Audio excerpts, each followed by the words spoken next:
प्रश्नावली 7.2 के लिए हम लोग एक नया सूत्र इसमें साबित करेंगे और नया सूत्र सीखेंगे और वो नया सूत्र के आधार पर जो हम लोग इस सूत्र प्राप्त करेंगे पूरा प्रश्नावली 7.2 जो है वो समाप्त हो जाएगी। तो इस एक लेसन के लिए जो प्रश्नावली 7.2 है उसके लिए मात्र एक सूत्र का ही हम लोग उपयोग करेंगे। हाँ, पीछे वाले सूत्र जो 7.1 के जो दूरी सूत्र रहे हैं कि दूरी सूत्र ए बी बराबर हम लोग सूत्र प्राप्त किए थे √x2 - x1 का whole square plus y2 - y2 y1 का होल स्क्वायर, तो ये सूत्र लग सकते हैं पर वो सूत्र शायद कभी कभी उपयोग होंगे और इसमें अधिकांश सूत्र तो यही लगेगा जो हम लोग साबित करेंगे। ये सूत्र कब अप्लाई करेंगे या कैसा कोई ये सूत्र होगा या किस तरह के क्वेश्चन इस पर होंगे। तो सबसे पहले देखिए, कोई कार्तीय तल होगी, उस कार्तीय तल में किसी दो बिंदु का निर्देशांक दिए रहेंगे, उन दोनों बिंदु को मिलाने वाली जो रेखाखंड होगी उसे कोई तीसरी बिंदु भिन्न भिन्न अनुपातों में बांट देती है, बंटवारा कर देती है। तो कहेगा कि आप उसका अनुपात बताइए कि वो किस अनुपात में उसे बांटती है या विभाजित करती है। जैसे देखिए, एक ये रेखाखंड हो गया, मान लेते हैं कि ये रेखाखंड हो गई 5 सेंटीमीटर लंबा, तो ये भी ये रेखाखंड हो गया। एक बिंदु हो गया सी, ये आपका 2 सेंटीमीटर और इधर 3 सेंटीमीटर हो गया। तो इस किस अनुपात में ये बंटवारा किया, ये बिंदु सी जो है इस ए बी को बंटवारा किया है, तो किस अनुपात में बंटवारा किया है भाई, तो 2 CM बाटा में 3 CM, माने क्या AC बाटा जो आप CB निकालेंगे, CB यही इसका अनुपात कहलाएगा। अनुपात मतलब तो आप जानते हैं बाटा, तो 2 CM और बाटा में 3 CM, तो सेंटीमीटर सेंटीमीटर कट जाएगा, 2/3 मतलब 2:3। तो इसी तरह के अनुपात हम लोग प्राप्त करेंगे। तो जहां पर हम 2 सेंटीमीटर 3 सेंटीमीटर दे रहे हैं, इसमें सेंटीमीटर न देकर निर्देशांक देगा ए का, बी का और सी का, और तब पूछेगा कि यह अनुपात और यह अनुपात बताइए। नहीं तो ये भी क्या करेगा कि अनुपात दे देगा और पूछ देगा कि इसका सी का निर्देशांक क्या हो। बस यही दो तरह के प्रश्न आपको घूम घूम कर इस पूरे लेसन में मिलेंगे।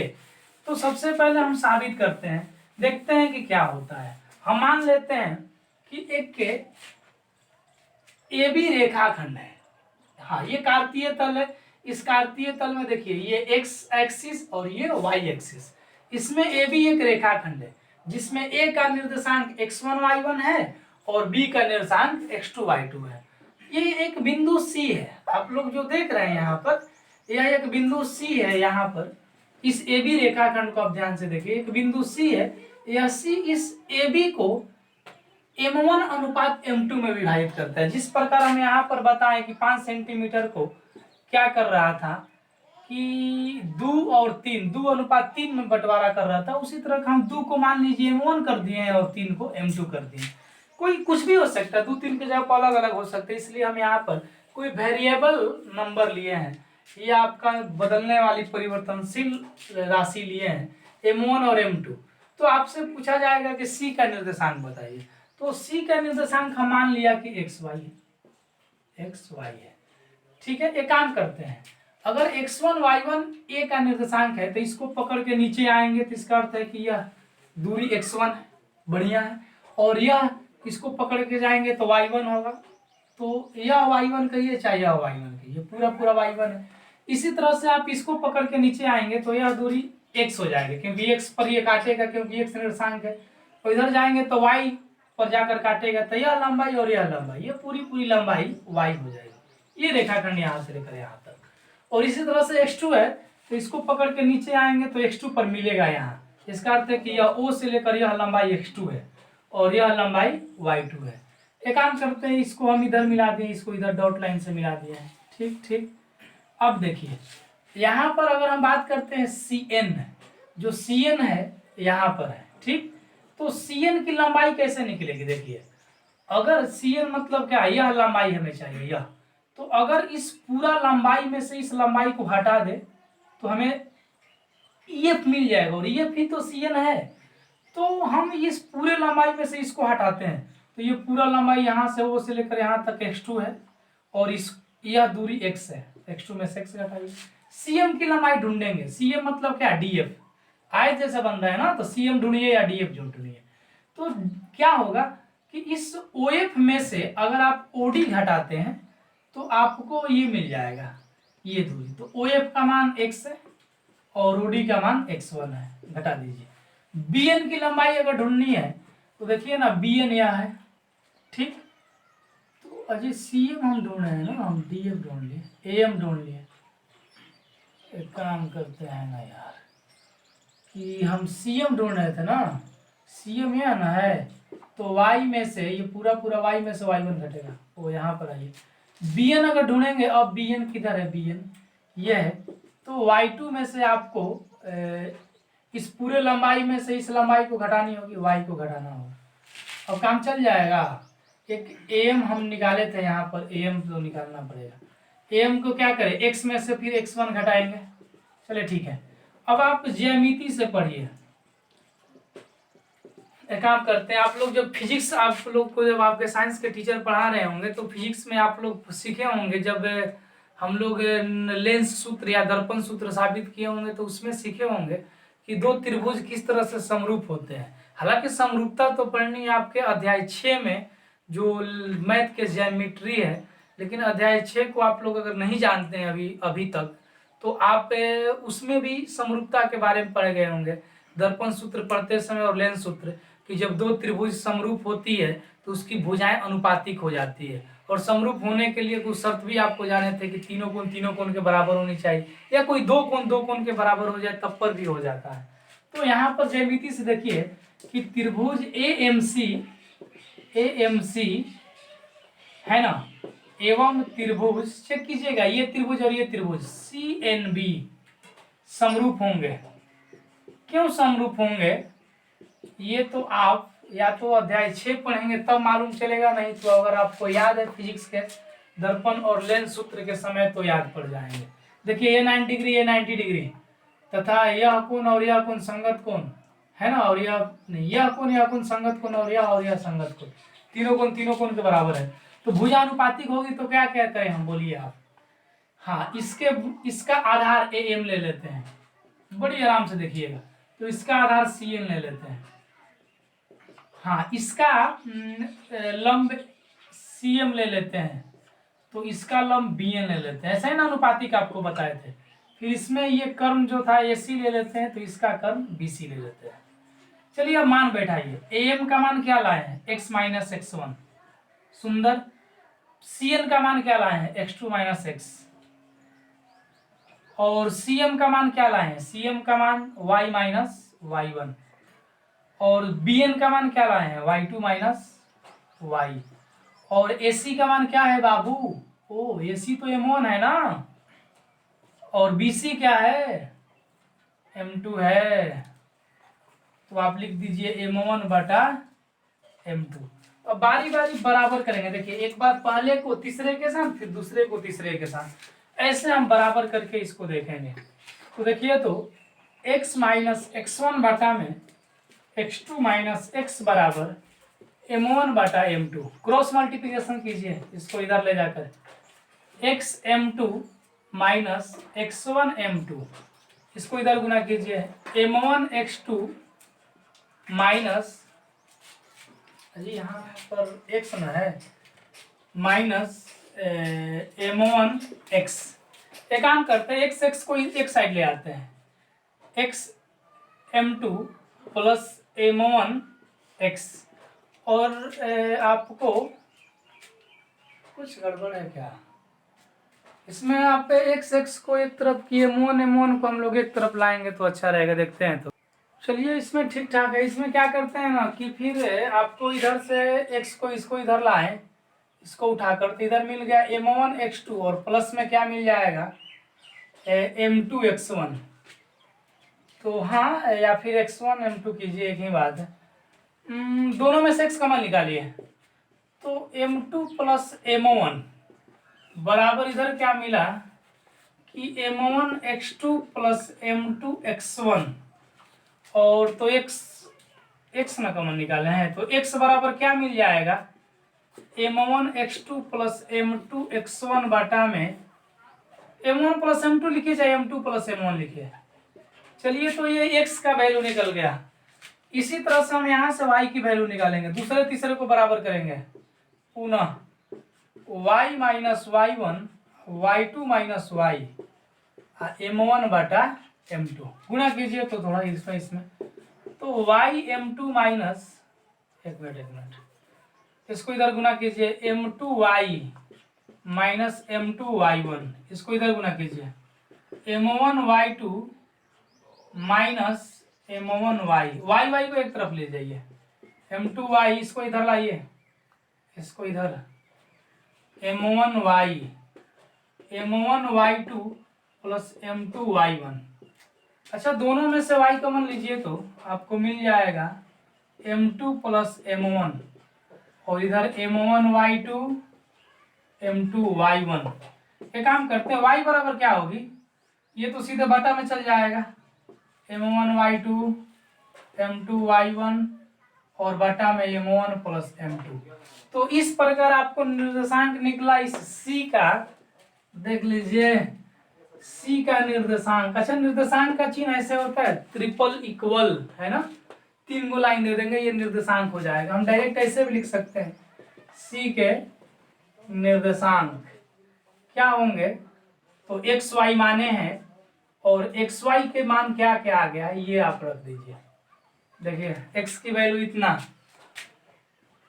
m1 x2 m2 x1 बटा में m1 प्लस m2, और y की वैल्यू कितना लाए यहाँ पर, m1 y2 m2 y1, और थोड़ा सा जगह ज़्यादा चाहिए यहाँ पर। सी के निर्देशांक आप लिख दिए हैं, ये 1 है भाई, यहाँ लिख देते हैं, एक्स वाई बराबर क्या होगा, m1 x2 plus m2 x1 बटा में m1 plus m2 comma m1 y2 m2 y1 और बटा में m1 प्लस m2। तो यही हमारा सूत्र हुआ सी के निर्देशांक के लिए। अब देखेंगे, इसे याद करना बहुत इजी है, ऐसा नहीं कि ज्यादा मुश्किल है। देखिए कैसे आप याद करेंगे, अगर x का निर्देशांक लिखना होगा, देखिए तो m1 होगा तो m1 के साथ x का 2 हो जाएगा, देख लीजिए x के साथ 2 है, फिर m का 2 होगा तो x का इसका उल्टा 1 होगा, ठीक है, माने उल्टा चलता है, m का अगर 1 तो x में 2, m का 2 तो x में 1, और दोनों प्लस में होगा। अब आटा में तो m1 प्लस m2 याद ही होगी। इसी तरह से y में भी है, m1 होगा तो y में 2 होगा, फिर m में जब 2 हो जाएगा तो y 1 हो जाएगा, और नीचे m1 प्लस m2। तो इस तरह से आप इस सूत्र को नोट करेंगे, इसके आधार पर हम लोग बहुत सारे लेसन उदाहरण बनाएंगे, तो नोट कीजिए इसे। अच्छा, इससे एक और सूत्र प्राप्त होते हैं कि इसी से उत्पत्ति होती है, जो हम लोग पहले सूत्र पढ़े कि यदि बिंदु C AB को समद्विभाजित करे, तो AB को समद्विभाजित करे तो C का निर्देशांक निकालिए। तो अगर आप समझेंगे, समद्विभाजित का अर्थ होता है कि 2 बराबर भागों में बांटना, तो यहाँ पर m1 और m2 ये दोनों आपस में बराबर हो जाएंगे, क्योंकि मान लेते हैं कोई रेखाखंड 4 सेंटीमीटर की, जैसे 6 सेंटीमीटर की है AB, और कोई कहे कि कोई बिंदु C उसे समद्विभाजित करता है, इसका अर्थ क्या है कि ये भी 3 और ये भी 3, मतलब क्या, अगर आप AC बाटा BC निकालेंगे, 3/3 करेंगे तो कट के क्या आ जाएगा, 1/1, माने 1:1। इसका अर्थ कितना भी लंबाई हो, 8 सेंटीमीटर होगा, समद्विभाजित करेगा तो 4 होगा, और 4/4 करेंगे तो 1:1। इसका तात्पर्य है कि जब किसी रेखाखंड को कोई बिंदु समद्विभाजित करे तो उनका अगर हम अनुपात निकालेंगे तो अनुपात हमेशा 1:1 होगा, चाहे रेखाखंड की लंबाई कितनी भी क्यों न हो जाए। तो इसी तरह से हम क्या करते हैं कि चूंकि C AB को समद्विभाजित करती है, बड़ी आराम से इसे देखेंगे, समद्विभाजित करती है, तो m1 बराबर m2, अच्छी बात है। इसीलिए अगर आप रेशियो दें, इसे अनुपात निकालें, m1/m2, हम इसे x मानने का, x मान लिया है, ठीक है, तो क्या करेंगे, x/x कट के क्या आ जाएगा, 1/1 बराबर 1:1। m1 की भी वैल्यू 1 और m2 की भी वैल्यू 1। तो c के निर्देशांक x y के लिए आप सूत्र क्या लिखना चाहेंगे? m1 x2, याद रखिए अभी सूत्र साबित किए, और m के साथ 2 है तो x के साथ 1 होगा, फिर अंत में m1 प्लस m2। इसी तरह से इधर m1 तो y में 2 और m2 तो y में 1 और बटा में m1 प्लस m2। एक काम कीजिए इसमें कि आप m1 का मान 1 रखेंगे और m2 का भी मान 1 आया है, 1 गुना x2 प्लस 1 गुना x1 और नीचे 1 प्लस 1, क्योंकि दोनों का मान 1 आया है। यहाँ भी m1 का मान 1, y2 यहाँ भी 1 और गुना में y1 और नीचे भी 1 प्लस 1। क्या मिला आपको? मिल गया x2 प्लस x1 बटा 2 और y2 प्लस y1 बटा 2। तो इस प्रकार c का निर्देशांक xy जो होगा हम थोड़ा सीधा करके लिख देते हैं, x1 प्लस x2 बटा 2 और y1 प्लस y2 बटा 2। यह सूत्र तभी अप्लाई होगी जब बिंदु c रेखाखंड के मध्य बिंदु होगा, बीचों बीच होगा, समद्विभाजित करेगा, तब जाकर यह सूत्र अप्लाई करेंगे। अगर समद्विभाजित नहीं करता है, मध्य बिंदु नहीं होता है, तब आप तो यही वाला सूत्र बनाएंगे और इसी सूत्र पर बनेंगे। तो चलिए ठीक है, हम लोग क्वेश्चन करते हैं, नोट करेंगे इसे भी। उदाहरण 6 हम लोग देखते हैं। उदाहरण 6 के ही जैसा ही आपके कोरिलेशन का क्वेश्चन नंबर 1 है, तो आप उदाहरण 6 बना देते हैं अगर हम, तो आप क्वेश्चन नंबर 1 को बना पाएंगे। कह रहा है कि उस बिंदु का निर्देशांक बताएं, ठीक है, जो बिंदु इतना और इतना को मिलाने वाले रेखाखंड को 3:1 में विभाजित करता है। एक काम करते हैं, आप एक चित्र खींचिए, देखिए इसे कैसे हम लोग हल करेंगे। आराम से इस तरह से एक बिंदु ए ले लीजिए और ये बिंदु बी ले लीजिए। ए का निर्देशांक 4 - 3 डाल दीजिए, अच्छी बात। बी का निर्देशांक 8 5 लिख दीजिए। कह रहा है कि एक बिंदु सी है, ठीक है, हम यहाँ पर एक बिंदु सी ले लिए, ठीक, इसे 3:1 में विभाजित करता है। तो कह रहा है कि सी का निर्देशांक बताइए। तो हम यहाँ पर अगर बात करते हैं अपने सूत्र के हिसाब से, जो सूत्र प्रूव किए हैं, तो यहाँ पर इसे हम लोग x1 लिखते थे, ओ मतलब x1 की वैल्यू 4, और इसे हम लोग y1 लिखते थे तो y1 की वैल्यू 3, इसे हम लोग x2 लिखते थे तो x2 की वैल्यू 8, और इसे हम लोग y2 लिखते थे तो y2 की वैल्यू 5। अच्छा, हम लोग इसे m1 लिखा करते थे, इसका अर्थ है कि m1 का मान 5 है, और इसे m2 लिखते थे तो ये तो m2 का मान 1 आया। तो हम c का निर्देशांक कैसे निकालते थे? c के निर्देशांक हम xy मानकर और xy के लिए सूत्र लिखते थे, जानते हैं क्या? हाँ, यहाँ लिखते थे m1 तो x में 2, m में 1 तो x में 2, फिर m में 2 तो x में 1, ठीक है, और बटा में m1 और m2 को जोड़ देते थे, कॉमा देकर हम इसी तरह से लिखते थे m में 1 तो y में 2, ठीक है, और प्लस में m में 2 तो y में 1 और बटा में m1 प्लस m2। याद रखेंगे हम लोग जो सूत्र साबित किए हैं, ये वाला ये पूरा मिलकर x की वैल्यू था और ये पूरा मिलकर y की वैल्यू है। कभी कभी उपयोग पड़ जाएगी तो हम समझ जाएंगे कि यहाँ जो दिया होगा वह x की वैल्यू और यहाँ जो दिया रहेगा y की वैल्यू। अब आप मान रखते जाइए इसमें, देखिए मान कैसे रखेंगे। m1 की मान 3, देखते रहिएगा, 3 गुना x2 का मान 8, फिर प्लस दे दीजिए m2 का मान 1 गुना x1 का मान 4, बढ़िया, बटा में m1 का मान 3 और प्लस में m2 का मान 1। ये ठीक है।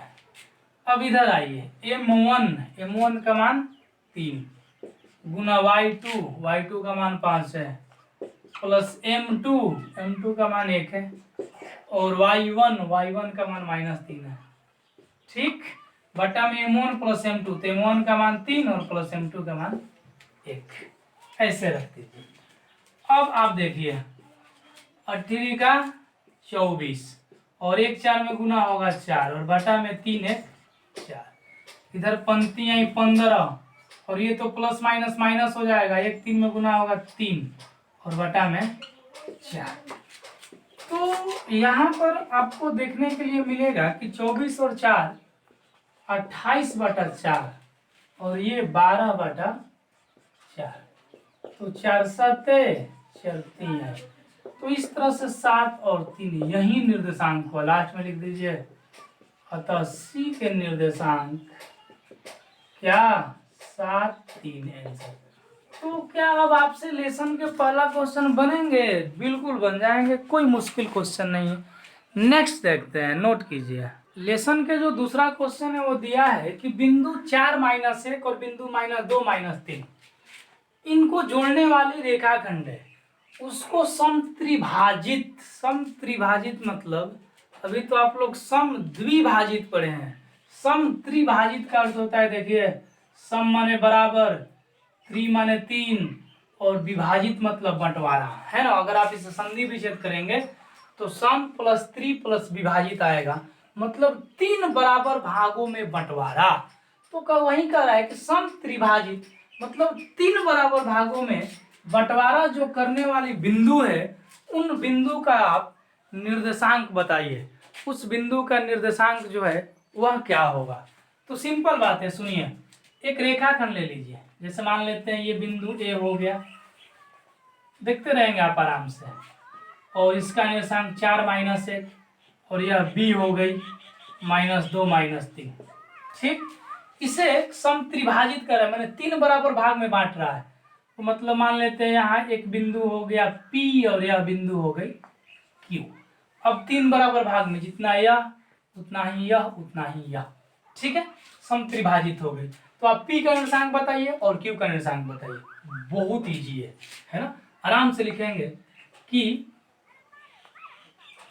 ए बी पी एवं क्यू से समत्रिभाजित होती है, समत्रिभाजित होती है। इसीलिए एपी देखेंगे बराबर पी क्यू और बराबर क्यू बी। बढ़िया। अब एक काम करते हैं, अगर आपको P का निर्देशांक चाहिए तो आपको M1 और M2 ढूंढना होगा, क्योंकि x1 और x1 का मान यह है, y1 का मान यह है, ठीक है। यहाँ से तो घबराए नहीं है, x2 का मान यह है, y2 का मान यह है, ये तो पता है, पर M1 M2 चाहिए। आप जरा सोचिए गौर से, थोड़ा सा ध्यान देंगे हमारी बात को।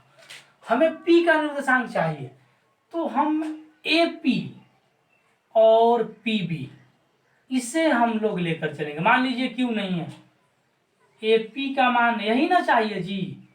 पी के निर्देशांक के लिए आपको क्या चाहिए, एपी और बाटा में पीबी। यही तो आपका M1 बटा M2 देगा। और आपको पता है क्या कि एपी बटा पीबी कितनी होगी, 1/2 होगा। अब आप सोच रहे होंगे सर आप कैसे जान गए 1/2 होगा। जी जान गए ना, देखिए कैसे। अगर आप मान लेते हैं, सुनिए ध्यान से, कि 3 बराबर भागों में ये बटा हुआ है, 1 सेंटीमीटर है, हम मान लिया 1 सेंटीमीटर या, तो ये भी 1 सेंटीमीटर। अगर इसे आप 1 सेंटीमीटर मानेंगे तो ये भी 1 सेंटीमीटर, ये भी 1 सेंटीमीटर। तो आप जरा सोचिए, एपी अगर 1 होगा तो पीबी 1 और 1 2 होगा कि नहीं होगा? बिल्कुल 2 होगा। नहीं होगी? बिल्कुल होगी। अगर एपी आप 1 करेंगे तो पीबी अब इन दोनों को जोड़ेंगे, या और या, तो 1 और 1 2 हो जाएगा, तो 1:2। तो इस प्रकार आपका M1 का मान 1 हो गया और M2 का मान 2 हो गई। हम आपको पूरा लिख देते हैं, M1 1 और M2 2। यही पहचाननी है थोड़ी सा, बाकी आपको सूत्र निकाल देंगे। पी के निर्देशांक के लिए सूत्र आप लिख दीजिए, क्या निर्देशांक का चिन्ह अभी बताए ना, संकेत कैसे होता है, ट्रिपल पाई ऐसे दे दीजिए, हो जाएगा। सूत्र वही लगेगा, M1 x2, M में 1 तो x में 2, M में 2 तो x में 1 और M1 प्लस M2। और इसी तरह M में 1 तो y में 2, M में 2 तो y में 1, ठीक है ना, M1 प्लस M2। देखिए क्या आएगा, मान बैठाइए आप इस पर। M1 की मान कितना आ गई है 1, x2 का मान यहाँ से ले लीजिए -2, प्लस m2 का मान यहाँ 2 है, x1 का मान कितना है, x1 का मान यहाँ 4 ले लीजिए, बटा में m1 प्लस m2 1 प्लस 2। फिर इधर से आइए m1 का मान 1 है, y2 का मान भाई यहाँ से लीजिए -3 प्लस m2 का मान क्या है 2 है, और y1 का मान यहाँ से लीजिए -1 और बटा में m1 प्लस m2 1 प्लस 2। तो इस प्रकार आप इसे देखिए क्या मिलेगा, -2 प्लस 8 बटा 2 1 3, और ये आपका मिल गया -3 -2 बटा में 3।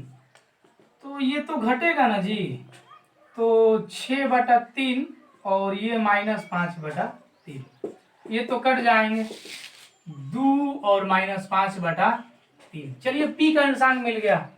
अब हमें Q का निर्देशांक चाहिए। तो Q के अगर आप निर्देशांक के लिए बात करेंगे तो आप बताइए, इसमें भी m1 m2 क्या यही वाला लेंगे? नहीं, ये वाला नहीं लेंगे। आप सोचिए क्यों नहीं लेंगे। अब अगर आप Q के लिए निर्देशांक ढूंढ रहे हैं तो इस पूरा A से लेकर Q तक यह m1 हो जाएगा और यह m2 हो जाएगा, ठीक। तो अब बताइए कि Q के m1 m2 के लिए इसमें AQ बाटा QB करना पड़ेगा, AQ बाटा QB। अब आप बोलिए AQ का मान क्या होगा? अगर एकक माने हैं तो एक यह AQ दोगुना है किससे? इस QB से, तो 2/1 माने 2 अनुपात 1। तो इस प्रकार अभी आपको m1 का मान 2 मिल गया और m2 का मान 1 मिल गया। इजी है ना? जी है। तो उसी तरह से थोड़ा सा चेक कर लेनी है कैसे लेंगे। चलिए ठीक है। अब यहाँ पर आइए Q का निर्देशांक निकाल दीजिए। सूत्र फिर से लिखेंगे वहीं, m1 तो x2, m2 तो x1 और बटा में m1 प्लस m2, m1 तो y2, m2 तो y1 और बटा में m1 प्लस m2। अब सूत्र पर क्या कीजिए, आप मान रखिए। तो मान रखेंगे तो क्या मिलेगा देख लीजिए। m1 की वैल्यू 2 लिए हैं और x2 कहाँ से लाए? यहाँ से लाइए -2 प्लस m2 का मान 1 आया है, x1 देखिए वहां पर 4 है और बटा में 2 प्लस 1 m1 प्लस m2, ठीक।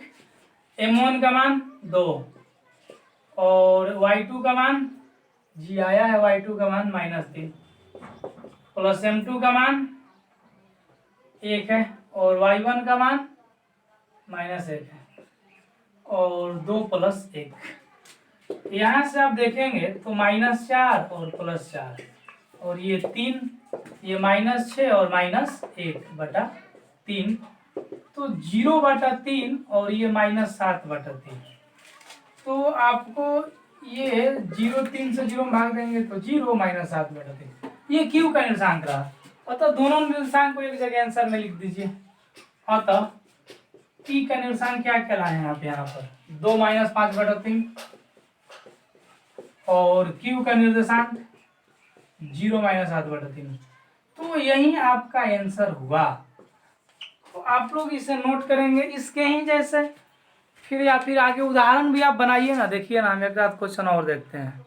क्वेश्चन नंबर 3 को थोड़ा आराम से देखेंगे। क्वेश्चन नंबर 3 में दिया है कि कोई स्कूल है, उस स्कूल में एक कोई खेलकूद का क्रियाकलाप चल रहा है। उसमें क्या है ना कि सबसे पहले देखिए उसमें क्या किया गया है कि 1 मीटर की दूरी पर इधर पंक्तियां बनाई गई है, 10 पंक्तियां बनाई गई है। और इस साइड में क्या किया गया है ना कि इधर एडी लिख दिया गया है। जो एडी है उस एडी के अनुदिश 1 मीटर की दूरी पर 100 गमले रखे गए हैं। बढ़िया। अब देखिए क्या होता है, आप यहाँ पर इसको आप माने तो निर्देशांक ज्यामिति में ये x एक्सिस और ये आपका y एक्सिस हो जाए। अब इसमें क्या होता है कि एक निहारिका नाम की लड़की है जो दूसरी पंक्ति में दौड़ती है। तो आप सोचिए कि निहारिका, जब अगर आपको निहारिका का जो निहारिका है इसका अगर हम लोग क्या करते हैं निर्देशांक निकालने चले तो कैसे निकलेगा आप समझिए। इसके निर्देशांक जब आप निकालने चले तो इसको पकड़ के जब x पर आएंगे तो हमेशा x एक्सिस 2 पर होगा, क्योंकि दूसरी लाइन में दौड़ रही है। और फिर कह रहा है कि जो AD है ना, AD इसके 1/4 हिस्सा को दौड़ गई है। अब y अक्ष पर कितना होगा, y अक्ष पर, x पर तो 2 मालूम चले गया, तो इस AD जो 100 है उसका 1/4 हिस्सा दौड़ी है। मतलब क्या कि 100 का 1/4 मतलब 25। आपको इसका जो निर्देशांक मिला वह 2 और 25, ये निहारिका का निर्देशांक मिल गया। यहाँ पर इसने एक हरा झंडा गाड़ दिया है, तो आप निहारिका का निर्देशांक कहिए या हरे झंडे के निर्देशांक बोलिए, हरा झंडा, ठीक है, की निर्देशांक। अच्छी बात।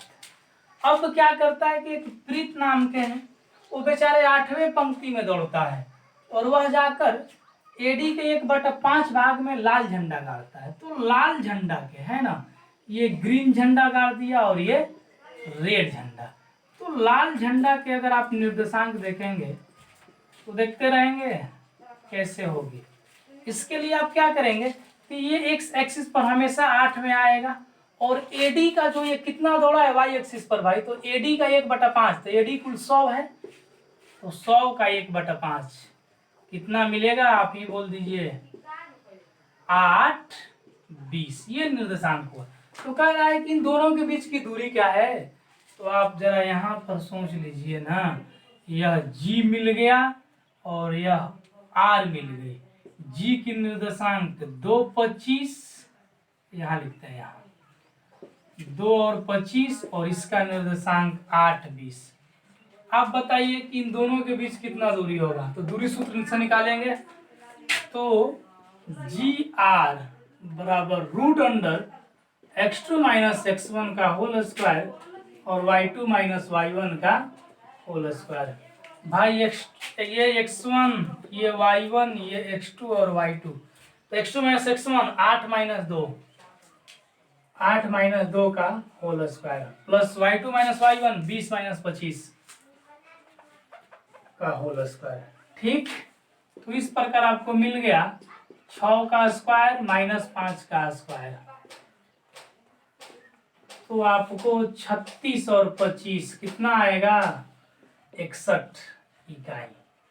तो इतना दूरी हो गई। ठीक, दूरी के बाद में कह रहा है कि एक और बेचारी रश्मि है, लो, और रश्मि सोचती है ना दोनों के बीचों बीच में नीला झंडा गाड़े।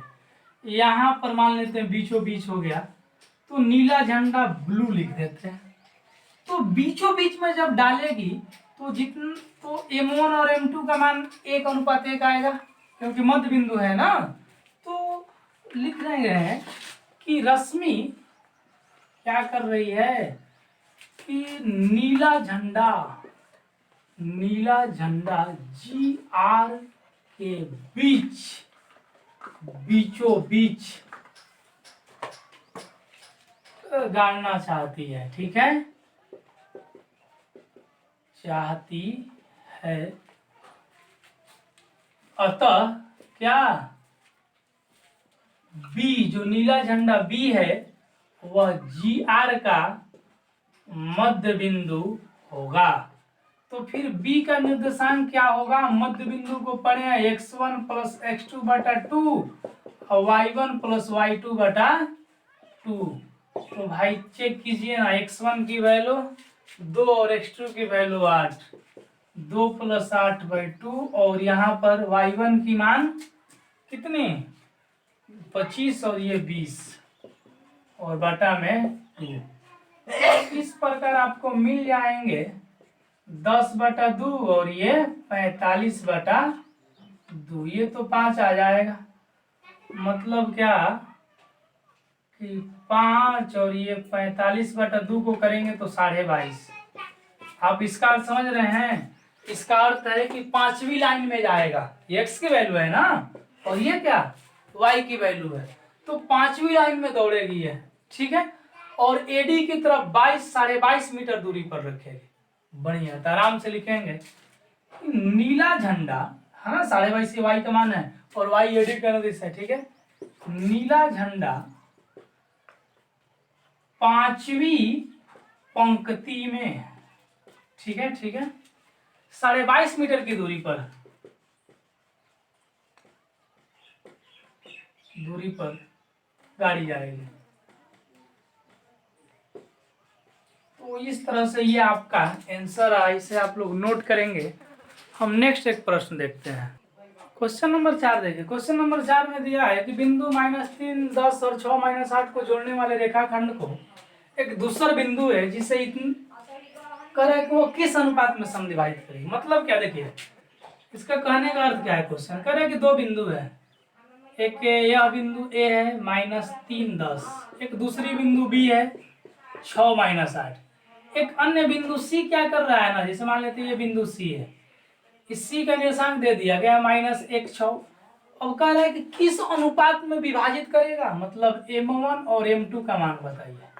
है बहुत इजी है। आप जो निर्देशांक ज्यामिति पढ़ रहे थे इसके लिए जब सूत्र प्राप्त किए थे, या x1 इसको y1, इसको x2 इसको y2 मानते थे ना जी। मतलब क्या, x1 का मान -3 करते थे और y1 का मान 10। इसी प्रकार से x2 का मान 6 और y2 का मान -8। ये क्या होता था, ये x का मान हो जो हम निकालते थे क्वेश्चन के लिए, इसमें दे चुका है, और y का मान दे दिया है 6। तो कह रहा है कि आप क्या कीजिए, m1 और m2 का मान निकालिए। तो m1 m2 के लिए भाई एक ही सूत्र जानते हैं, यही तो जानते हैं कि cxy बराबर क्या सूत्र जानते हैं आप बताइए, m1 x2 m2 x1 और m1 प्लस m2। बढ़िया। और इसी तरह से इधर भी m1 y2 m2 y1 और m1 प्लस m2। बढ़िया। अब देखिए इसका निर्देशांक दे दिया है सी का -1, 6। हाँ तो लिख दीजिए -1, 6। अब इसमें मान आप बैठा के देखिए, तो m1 का मान नहीं जानते हैं बाबू, मत लिखिए। जो नहीं जानते हैं काहे के लिखेंगे। x2 का मान 6, m2 का मान नहीं जानते हैं, और x1 का मान जानते हैं ना -3, लिख दीजिए बटा में m1 प्लस m2 हो जाएंगे। इसी तरह से m1 का मान फिर नहीं जानते हैं, लिख दीजिए ऐसे ही y2 के मान -8। जो नहीं जानते नहीं मान लिखेंगे उसका, m1 m2 तो निकालना है, उसको जानते हैं कहाँ से। y1 का मान y1 है ना जी, तो 10 हो जाएगा, और बटा में m1 प्लस m2। अब जरा सॉल्व करते हैं। -1, 6, ये क्या हो गया 6 m1 और ये -3 m2 और ये m1 प्लस m2।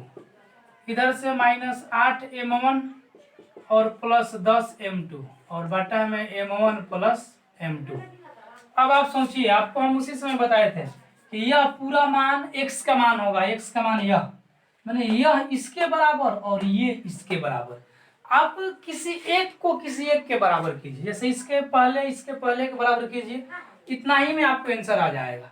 तो करके देखते हैं ना, देखिए तो -1 के बराबर हम करेंगे इसको 6 m1 3 m2 और बटा में m1 प्लस m2। इसको इधर गुना कीजिए तो -m1 -m2 6 m1 3 m2। हमें m1 बटा m2 का मान चाहिए, तो m1 एक तरफ लेकर आइए, -m1 -6 m1 -3 m2 और प्लस m2, ये उधर जाए, ये तो -7 m1 हो जाएगा, ये -2 m2 हो जाएगा।